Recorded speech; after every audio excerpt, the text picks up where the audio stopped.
मनुष्य का मन कभी इधर, कभी उधर, कभी यहाँ, कभी वहाँ दौड़ता भागता रहता है, जबकि मन दिखाई नहीं देता है, न उसको महसूस कर सकते हैं, न उसका आभास हो सकता है, बस हम मन कह देते हैं।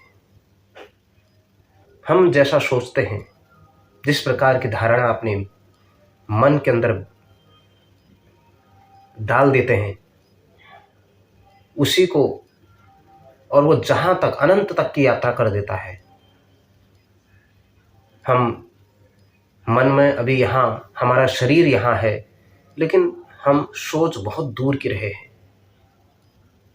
अर्थात मन मस्तिष्क की उस क्षमता को कहते हैं जो मनुष्य को चिंतन शक्ति, स्मरण शक्ति, निर्णय शक्ति, बुद्धि, भाव और इंद्रियों की जो समझने की क्षमता, एकाग्रता, व्यवहार, परिपक्वता, हमारा जो ज्ञान है, इस भौतिक ज्ञान से लेकर के पराविज्ञान तक, और सामान्य भाषा में जो हमारा मन, अर्थात वह हमारे शरीर का वह हिस्सा है या वो प्रक्रिया है जो किसी भी लक्ष्य को ग्रहण करने, सोचने, समझने का कार्य करता है। यानी है कि मस्तिष्क के साथ ही इसका बहुत बड़ा अटैचमेंट है, बहुत बड़ा संबंध है।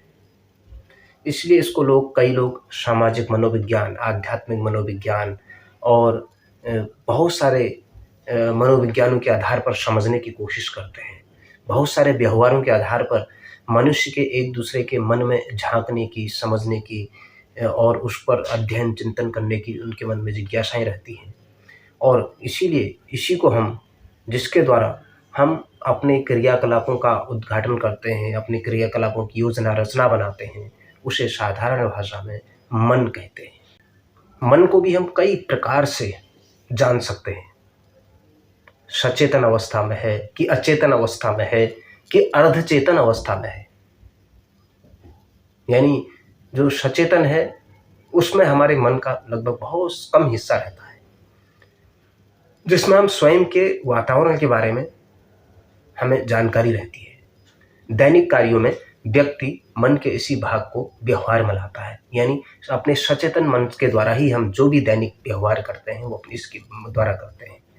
अचेतन मन के द्वारा हम कोई भी भाग जानकारी नहीं रख पाते हैं, जिसमें हमारे मन की स्वस्थता, अस्वस्थता, हमारे आने वाले समय की घटित होने वाली घटनाएं, ये सब हम उसके बारे में एकदम से, जो हमारी जुड़ी हुई इच्छाएं हैं, हम उसको कब पाना चाहते हैं, कब तक उसका लक्ष्य हासिल हो सकता है, ये सब अचेतन अवस्था है। ये कब होता है कोई इसका प्रमाण नहीं है। इसलिए जो अर्धचेतन है, यानी जो इसके अचेतन और चेतन के बीच का जो भाग है, उसमें से बहुत सारी चीज़ें ऐसी होती हैं जिसमें हमको कुछ 50-50% का हिस्सा रहता है, जिसमें हमारी स्मरण शक्ति का वो हिस्सा, जिसे व्यक्ति प्रयास करके किसी घटना को या किसी भी परिघटना को स्मरण करने की कोशिश करता है, और वह अपने मन के अनुसार। तो इसे इस प्रकार जो हमारी दैनंदिन जो चेतना की अवस्था है, अचेतन की अवस्था है, अर्धचेतन की अवस्था है, इस प्रकार से अपने मन के इन प्रभावों को हम देख सकते हैं। मनुष्यों में जो उसकी मूल प्रवृत्तियां हैं, जैसे उसकी आक्रामकताएं हैं, उसकी भोजन संबंधी इच्छाएं हैं, या उसकी जल्दी से संतुष्टि या असंतुष्टि की जो अन्य प्रकार की इच्छाएं हैं, खुशी है या उसके दुख हैं, इस प्रकार के जो तार्किक, अतार्किक, मौखिक, अमौखिक जो भी वह कृत्य करता है, वह एकदम से चेतना में प्रवेश नहीं करती है। कई लोगों के अहम रहता है मन में, बिल्कुल अहम भाव रहता है। उसकी जो मूल प्रवृत्ति है वो इच्छाओं को वास्तविकता के अनुसार नियंत्रित करता है। कई लोगों के अंदर बिल्कुल अहम और इतना ज़्यादा होता है कि जिसको हम सुपर ईगो कहते हैं, बहुत ज़्यादा।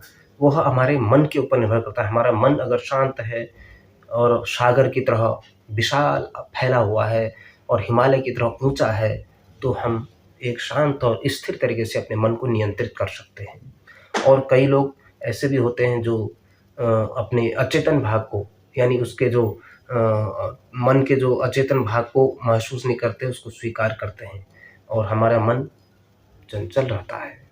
मनुष्य अभी कुछ और करना चाहता है, उसकी दृष्टि थोड़ी देर में कुछ और बदल जाती है, वह कुछ और पाना चाहता है, हो कुछ और जाता है।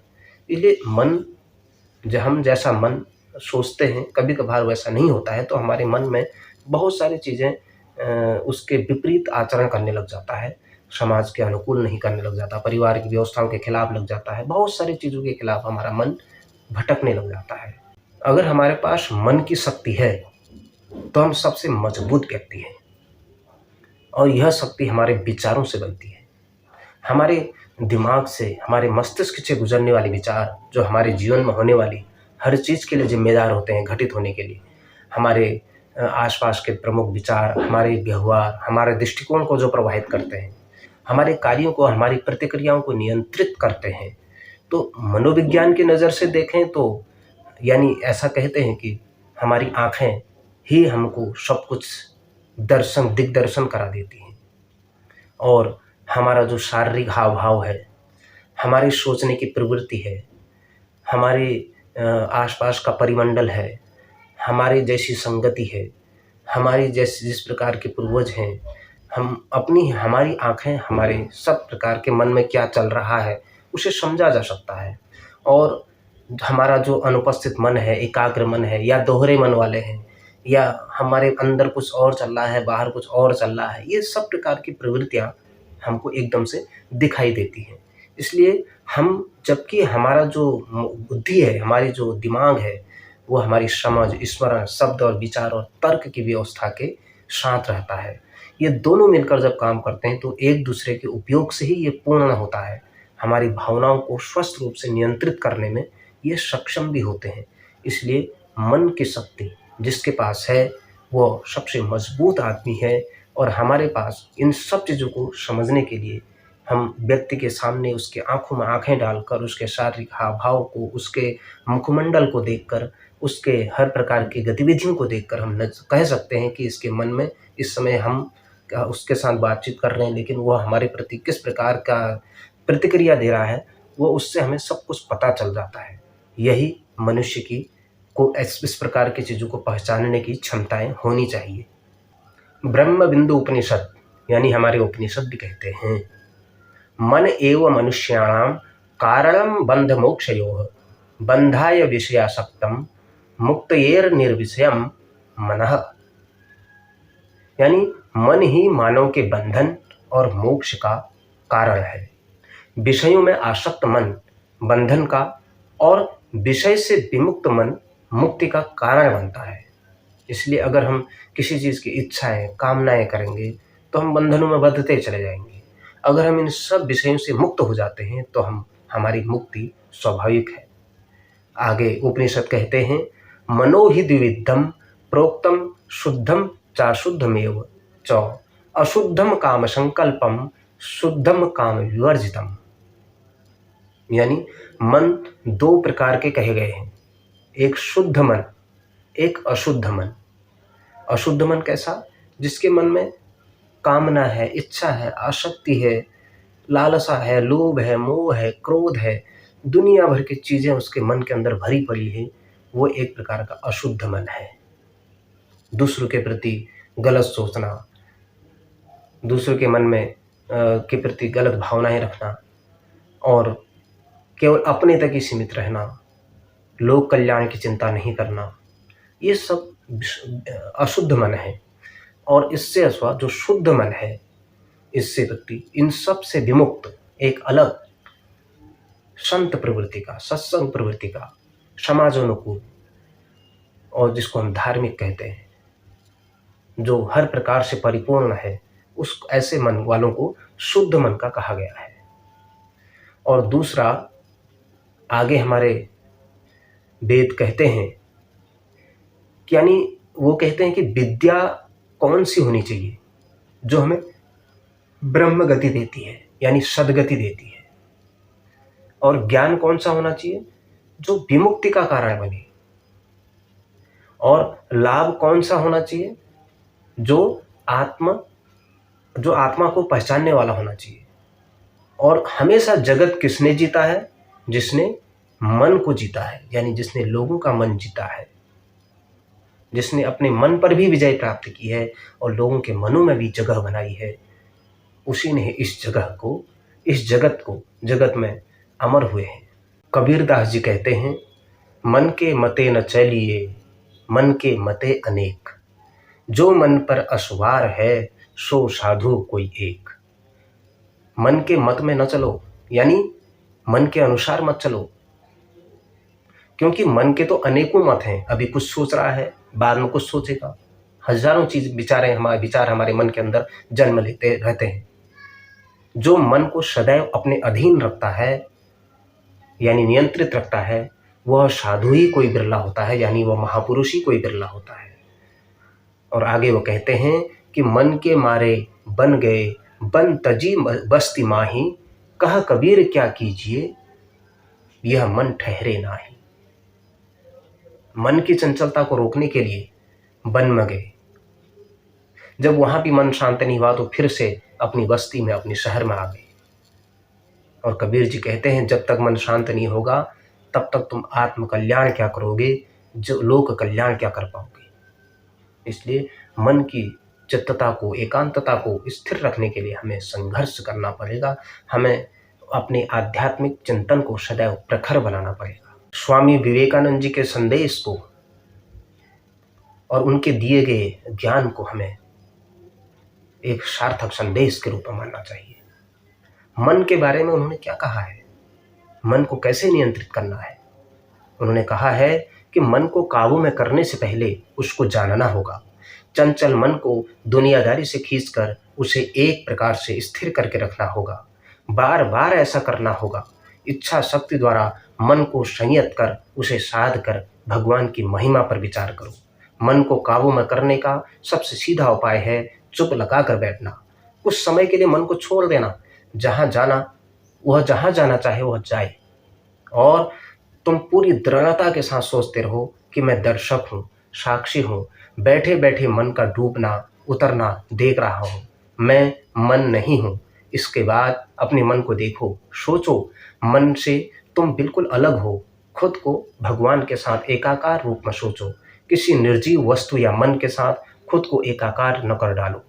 कल्पना करो, मन मानो तुम्हारे सामने फैली एक शांत झील है, और वो झील में जैसे बुलबुले उठ रहे हैं और सतह पर आकर विलीन हो रहे हैं। विचारों को नियंत्रित करने की कोई कोशिश मत करो। कल्पना की आंख से उन्हें बस एक दर्शक की तरह देखते जाओ, किस तरह वह बहा चला जा रहा है। तालाब में ढेला फेंकने पर जैसे पहले खूब जल्दी जल्दी तरंगें उठती हैं, उसी तरह तरंग की परिधि जितनी बड़ी होती जाती है, तरंग उतनी कम होती जाती है। मन को भी इसी तरह छोड़ देने पर वह उसका विस्तार होता चला जाता है। लेकिन इस प्रणाली को उलट देना चाहते हैं। पहले हम विचार के बड़े वृत्त से शुरू करके उसे छोटा छोटा करते हुए मन को जब एक बिंदु पर लाएंगे तब उसे वहीं पर स्थिर करके रखना होगा। इस भाव को जगाओ, मैं मन नहीं हूँ, मैं देख रहा हूँ, मैं सोच रहा हूँ, मैं अपने मन को की गतिविधि को निहार रहा हूँ।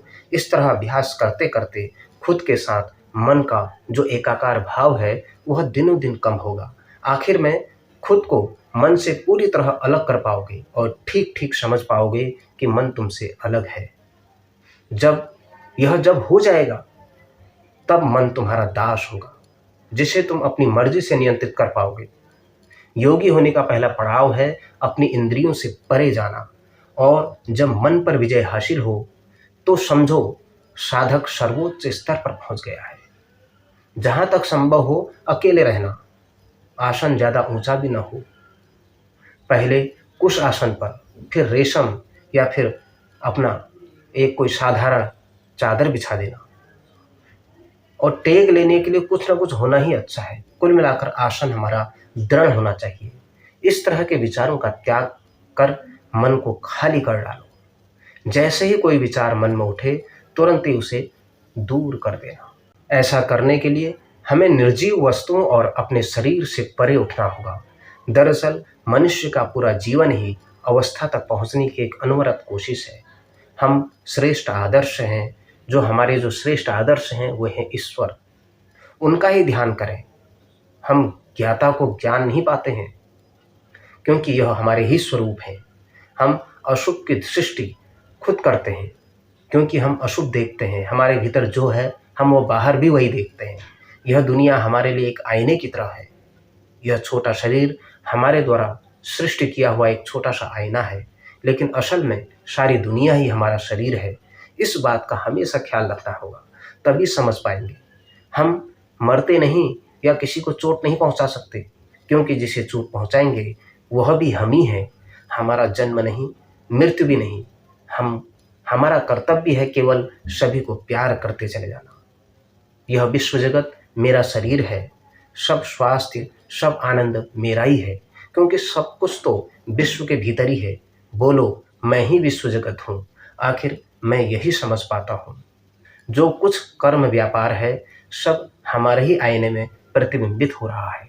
अगर लग रहा है कि हम छोटी तरंग जैसे हैं, तो हम सबके पीछे एक अखंड समुद्र है और हम अकेले, हम सब उसी में मिले हुए हैं।